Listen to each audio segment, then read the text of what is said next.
Okay, now guys, this is where it gets really interesting. Bolos. But this is like a Bolos Gallop. I like to call it the Gallop purely because of how the timing sounds. Digga-da, digga-da, digga-da, digga-da.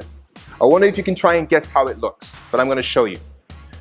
Position up here, get a nice alignment, shoulders down, back straight, nice and relaxed. One is behind the other. One and, two and.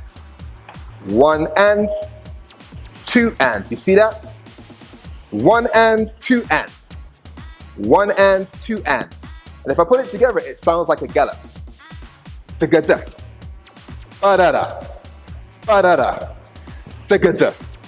Da-da-da. Da-da-da. Da-da-da. Da-da-da. Da-da-da. Da-da-da. Da-da-da. Da-da-da. Can you see that? It's like it's a galloping rhythm.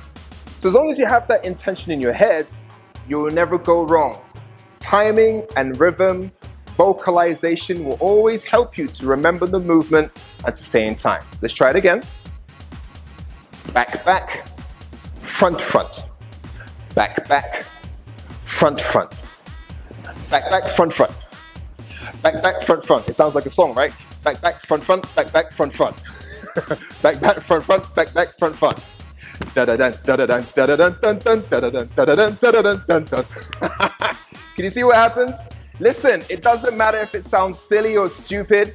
I guarantee you, when you vocalize it, you're going to remember it. Why? Because music is emotion, and your body remembers and retains emotion more than numbers and movement. So the better you get used to vocalizing, no matter how silly or stupid it sounds, the easier it will become and the more natural it will look.